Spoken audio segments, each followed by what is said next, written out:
Hi guys, it's Wayne from Goodman Photography. Just a quick video. I've had a delivery this morning on a Sunday of the Sony 28mm lens. It's an f2 lens, FE mount for like the A7s, A7R, A7R2. And I actually ordered it, told you about it the other day that I was going to order it, or I had ordered it, and then the Loxia, 35mm Loxia arrived and sort of made me think, well, I love 35mm focal length, why would I change all of a sudden to go to something like this 28mm lens? And I already have a wide angle option, so perhaps I don't need to go to it. But I cancelled it too late, and unfortunately it arrived this morning. So I just thought I'd quickly get it out of the box, just show you in terms of size and things like that, the comparison, you know, of how it all looks compared to other lenses. I'm still unsure about it. I mean, I'm sure it's a really, really good combination, but with what I already have, I'm thinking, do I need it? And the answer is probably not for me. But I'm sure it's very, very good. I've heard really good things about the 28mm lens. I have heard it does distort, like barrel distortion, but I believe there is a firmware update which does mostly correct that. So just look into that if you're getting this lens.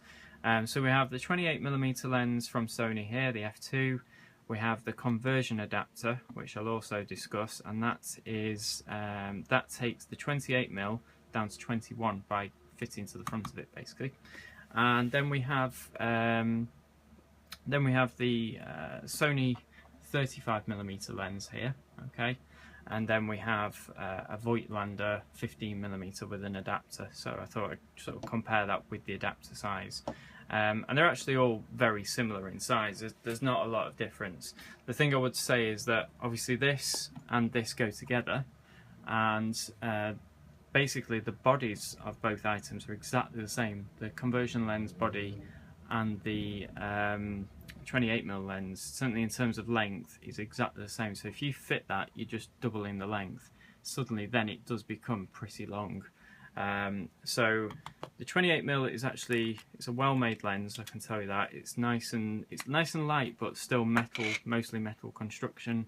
We've got no weather sealing, unfortunately, which to me really is a shame, because, you know, they've sealed the 35mm, but they've not sealed the 28mm, it seems. So that's a shame. Sort of, you know, makes it a little less versatile as a lens.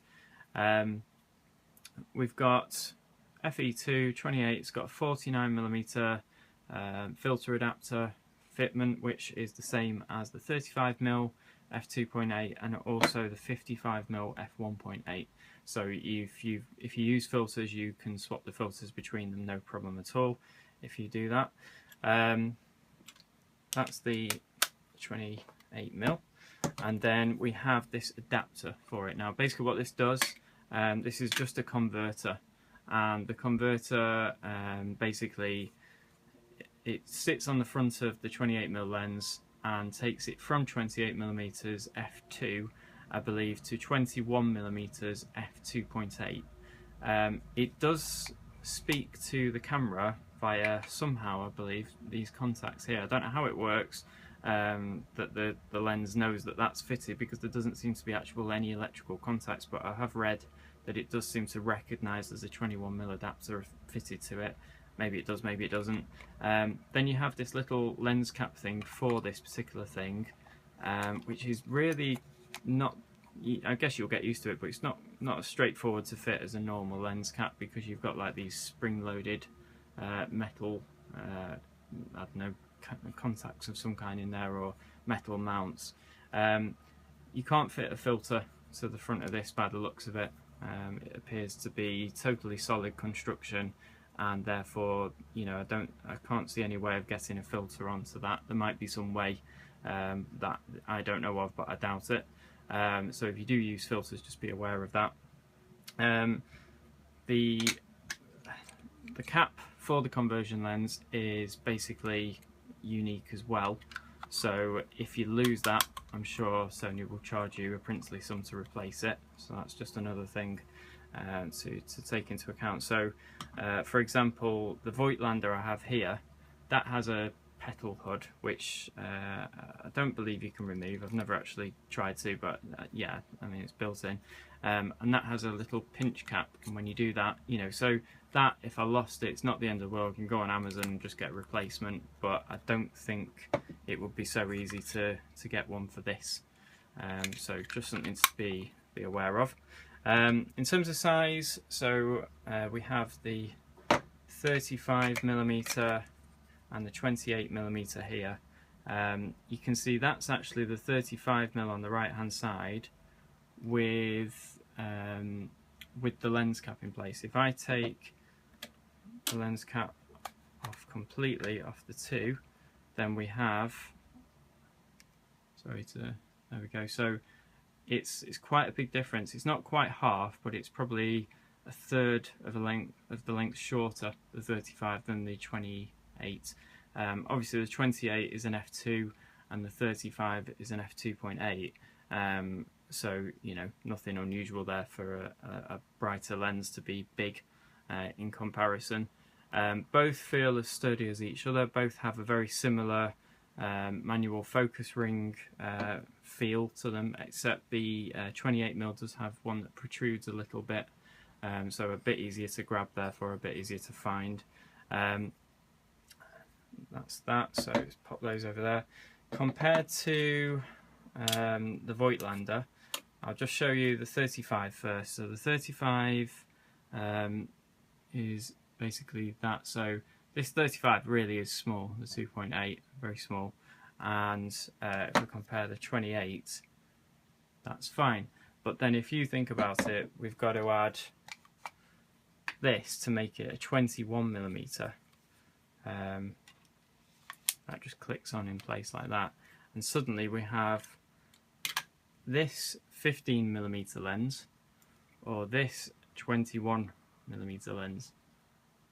And that's quite a difference in size. It's basically double the size, even with the rather large petal hood of the Voigtlander. So genuinely, you know, quite a big lens for what it is, but you know, but not massive.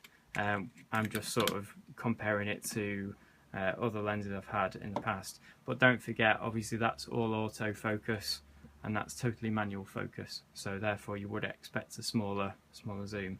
But I'm finding that manual focus is so easy on the A7R2 that perhaps, you know, I don't really myself absolutely require, you know, 100% require autofocus. So anyway, this gives you a bit of an idea. Just another thing to point out is that you have got, by the feel of it, a metal body.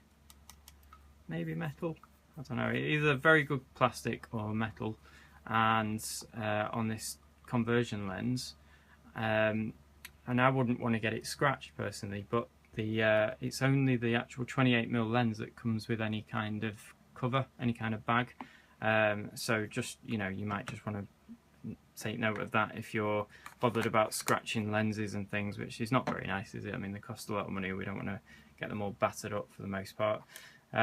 So there we go. So a bit of a comparison in terms of size, at least to a few other alternative lenses. I mean, really, sort of a 35 and a 15. Obviously, I've got the Loxia as well. If I just bring that into the equation, so in terms of size, so we have the 28 is actually bigger than the Loxia. Again, the Loxia is manual focus only, and the 35 here on the body is very similar. So the Loxia, for a manual focus lens, is actually quite large, I believe, in my opinion, but for overall 35mm f2, it's actually a really decent size, so I'm very pleased with it. So yeah, there we go. Keep commenting and subscribing. Hopefully this video has been useful to you, just to get an idea of different sizes of the lenses. I probably won't use the 28mm if I'm going to send it back, but you know, there's plenty of reviews out there showing the image samples and everything. So yeah, keep commenting and subscribing. Keep liking my videos if you do, and thanks, and I'll see you soon. Thanks.